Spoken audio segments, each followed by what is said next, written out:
Hello, welcome back to the reading of the poem of the Magi, written by Maria Valtorta, Volume 4, Chapter 419, Part 2, The Yeast of the Pharisees. No, we will bring him here, just wait. And many of them depart towards the larger group of people who are coming, making gestures, while two shrill cries overwhelm the confused noise of the talk of the crowd. The others, those who have remained, are already so many, and when they are joined by the group surrounding the cured demoniac and his mother, a really large crowd is pressing among the trees around Jesus, climbing even the trees to find a place to hear and see. Jesus goes towards the cured demoniac, who begins to tear his hair as soon as he sees him, and kneeling down, he says, "Give the first demon back to me, out of pity for me, for my soul. What have I done to you that you should injure me so much?" And his mother, also on her knees, says, "He is raving mad with fear, Lord. Do not pay attention to his blasphemous words, but free him from the fear that those cruel people have infused into him, so that he may not lose the life of his soul. You have already freed him once. Oh, for the sake of a mother, free him once again." "Yes, woman, be not afraid. Listen, child of God."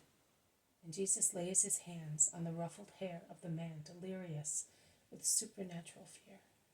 "Listen and judge. Judge for yourself, because your reason is free, and you can judge according to justice. There is an unerring way to find out whether a prodigy comes from God or from a demon, and it is what a soul feels. If the extraordinary event comes from God, it infuses peace into the soul, peace and solemn joy. If it comes from the demon, it brings about perturbation and sorrow. And peace and joy come also from the words of God, whereas perturbation and sorrow come from those of a demon, be it a demon spirit or a demon man. And also the closeness of God grants peace and joy, whereas the closeness of wicked spirits or men bring about perturbation and sorrow. Now consider, child of God, when, by yielding to the demon of lust, you began to receive your oppressor within you, did you enjoy happiness and peace?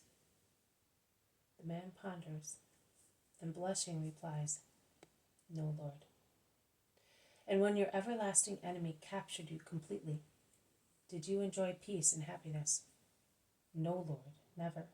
As long as I could understand, as long as a particle of my mind was free, I was distressed and grieved by the arrogance of the enemy. Later, I do not know, my mind was no longer able to understand what I suffered. I was lower than a beast.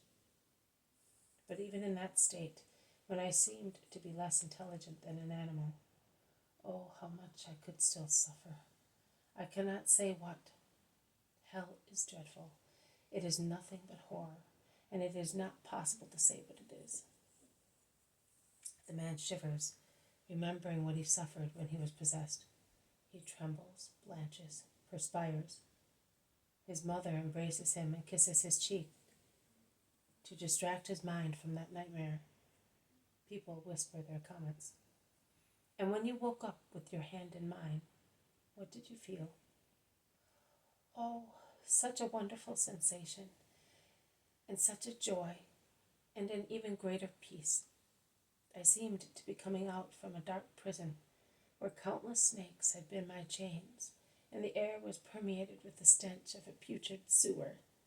And I seemed to be entering a garden full of flowers, of sunshine, of songs. I became acquainted with paradise, but even that cannot be described." The man smiles as if he were enraptured by the remembrance of his recent short hour of happiness. He then sighs and concludes, "But it was soon all over." "Are you sure? Now that you are close to me and far from those who upset you, tell me, what do you feel?" "Peace once again," here with you. I cannot believe that I am damned, and their words sound like blasphemy to me. But I believed them. So did I not sin against you? You did not sin. They did. Rise, child of God, and believe in the peace within you.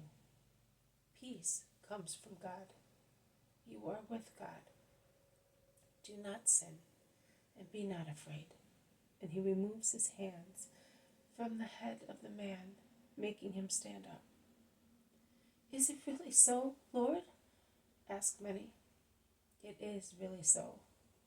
The doubt raised by the deliberately harmful words was the final revenge of Satan, who had come out of him defeated, but anxious to recapture the lost prey. With much good common sense, a man of the people says, "Then the Pharisees assisted Satan," and many applaud the keen remark. Do not judge. There is who judges. But at least we are sincere in our judgment, and God sees that we judge evident sins. They pretend to be what they are not. They act deceitfully and with wicked purposes, and yet they are more successful than we are. Although we are honest and sincere, they are our terror.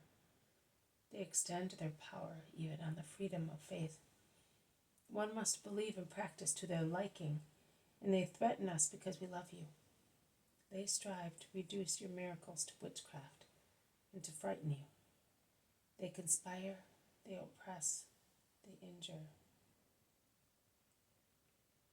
The people speak excitedly.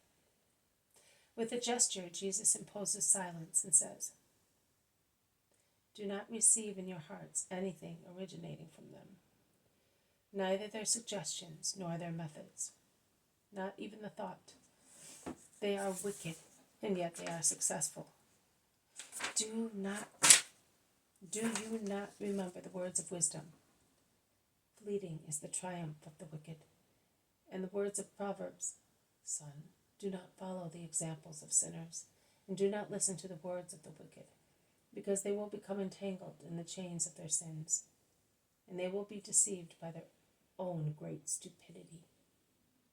Do not put into yourselves what comes from them, and which you, although imperfect, consider wrong. You would, in fact, put within yourselves the same yeast which corrupts them. The yeast of the Pharisees is hypocrisy. Let it never be in you, neither with regard to the forms of worship of God, nor with regard to your behavior with your brothers.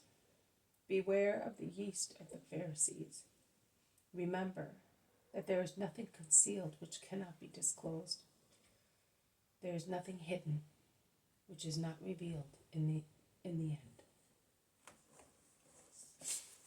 This has been a reading from the poem of the Man God, written by Maria Valtorta, Volume 4, Chapter 419, Part 2. The Yeast of the Pharisees.